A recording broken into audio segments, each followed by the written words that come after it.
Hi all, this is Param. In this series of videos, we are seeing like what are the different settings or configuration options, right? So, okay, we have seen the different configuration files and different set of settings. Okay. Of course, the different set of settings at the very high level only we have seen. In details, we have not. We yet to see. Okay, we yet to explain. Okay, that is fine. Okay, and the important thing is what is now. See, some of the settings has to be done at the OS level. Okay, so whatever till now we have seen that will be either JVM option file or log4j to property files or mostly elasticsearch.yml file. Okay, so that is what we have discussed till now. Okay, but these are all configuration related to the especially with the elasticsearch only. Okay, or JVM only. Okay, but there are several configuration we have to do, that is we must do. Okay, in the OS level. Okay, so here where we are going to do, so of course what are the settings we are going to do is same. What are the settings with the OS level has to be done, it is same. Okay, so the way it will be vary based on whether which package you are using for your deployment. If you are using RPM or Debian files, the way will be differ, or else if you are using a tar or zip files, that way will be differ. Okay, so based on the packages type, which type of packages you are using to run the Elasticsearch, okay, that the way will be vary. Okay, now obviously I prefer, so I have done some metal server cluster setups. Okay, so in that case I prefer to use a tar file, so I have more convenient on that. Okay, so okay, in that case if you are going for with tar or zip files, okay, let me give some very good color.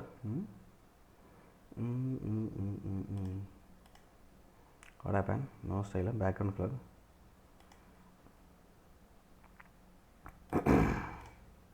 Okay, yeah, good.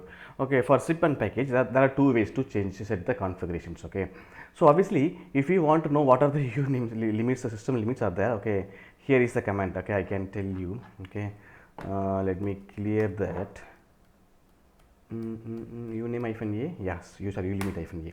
So this is the command. Okay, ulimit -a, this is a command. Okay, which is displayed here. What are the, these are the system level configurations which has been set as of now in the my Linux box. Okay, if you want to change, okay, we have we can change using the ulimit command as a temporary for the current session. Okay, but if you want to set, see, very simple here, say number of open file inga irukku.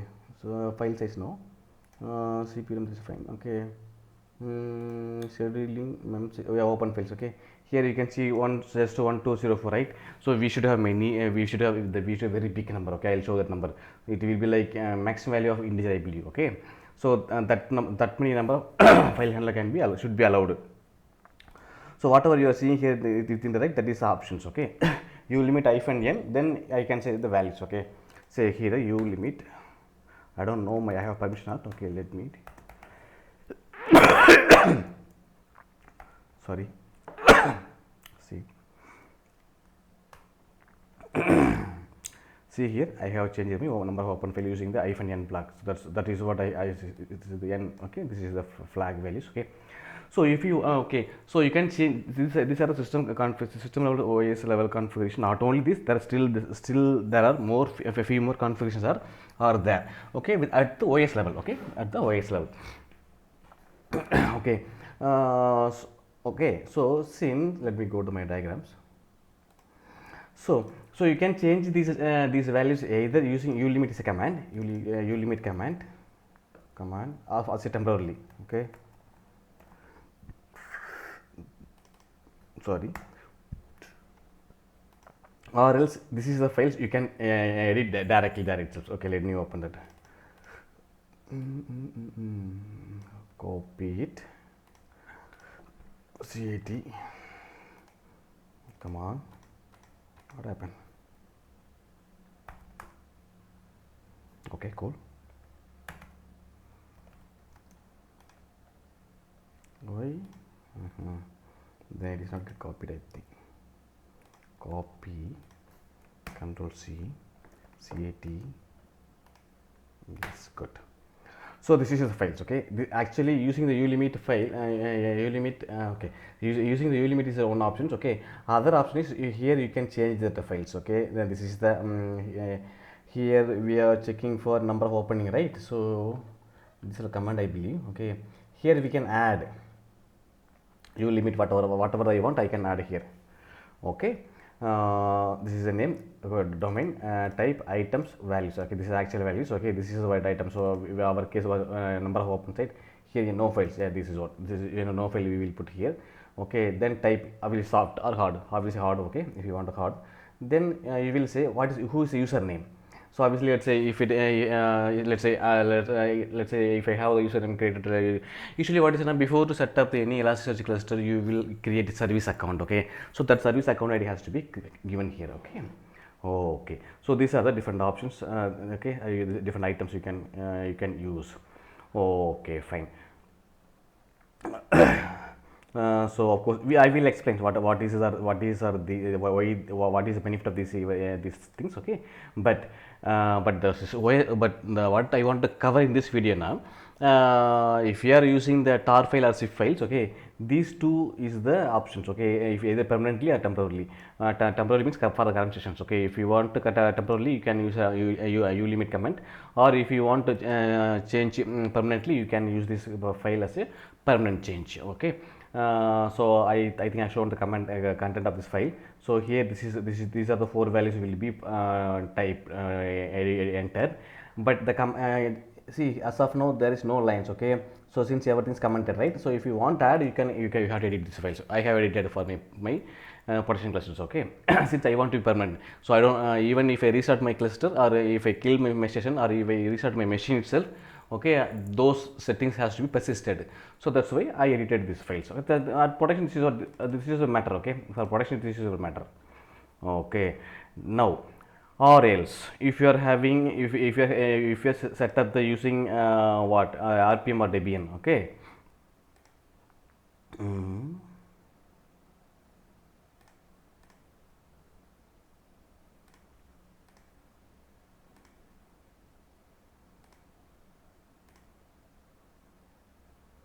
okay, if you are using either RPM or Debian file,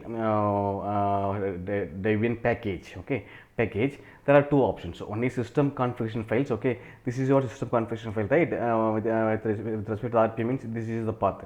If it's a Debian, this is the path, right? Okay, but I don't prefer. Okay, but of course there are some situations you have to go with this package. Okay, one of the option is, if you want to run as a service, you have to go. Okay, if you want, okay, even I can add here. Okay, when, okay, of course I think I have covered in early videos. Okay, if I want to run Elasticsearch as a service, I have to use either RPM or Debian package. Okay, that is matter. Okay, if it is the case, these are the system configuration files. Okay, for RPM or Debian. Okay, it is there. So there you can use the environment variable. Okay, using the environment variables you can update the settings. But still, system limits has to be updated using the systemd configuration files. Systemd, I think in systemd is available in I don't think so Ubuntu Ubuntu has systemd. Okay, I'm not sure. Okay, but that is what I remember. Okay, so Ubuntu is not systemd based, I believe. Okay, but I'm not sure. Okay, that is fine. Okay, so in the RPM package, for either of RPM or Debian package, you should use the systemd command configuration files. This is not, okay, systemd command configuration files, but you can use in the system control, you can reload. Okay, so fine. So this is the file. Okay, so this is the file. You can say url lib systemd system elasticsearch.service file, or this is a master file. In fact, okay, this is a master file. Okay, we should not touch this file. Let me put in a red color. Okay, so what is now, you can take copy of this files. Okay, in this folder. Okay, copy of these files, in that you can change that. Okay, or else instead of directly editing, you can use this command. Sudo system control edit Elasticsearch. Okay, then obviously okay, and then if you of course it has to be reload, right? To reload that reload the system control files, you have to use a system control daemon reload. Okay, that system control is one of the system. What is exactly system control is one of the daemon process. Okay, so this will whatever the services are registered with this, it can run as a service. That is a default behavior of Linux operating systems. Okay, so if you want anything to run as a service, you have to register the system control. Okay, okay. So since if you are modifying some Elasticsearch specific files, okay, here you can see the Elasticsearch specific files. Okay, so you have to reload manually, so that's why I put this command as well. So, okay, so this is how, okay, this is what I want to cover in this video. Let me not talk more. Okay, so there are several OS level settings are there, or configurations are there. Okay, it will be based on, it will be differ where you are going to do or how you are going to do based on the which package you are using. So, okay, if you are using RPM and Debian package, you will be using these two. This will be for just environment variable only, but you will be using system control, okay, system configuration files. So you can use, you can directly edit this file, or you can use the command you can edit. Okay, because of it will be open system control specific editor. Okay, this command, and you have to reload. Okay, that is one option. So it is permanent. Okay, it is permanent. Okay, and or else if you are using that tar package, then system limits is a dist file. Okay, where you can change that. What are the changes we can do, we will see in the upcoming videos. Okay, I will explain all the stuff in the upcoming videos.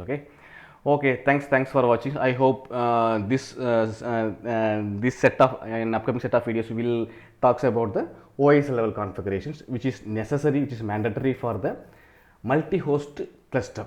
For single host cluster, no, you don't need to worry about that. Okay, for single host, you don't need to worry about it. If it is multi-host only, these are the settings, and it has to be verified, or these are the things are mandatory. Okay, otherwise Elasticsearch will not start.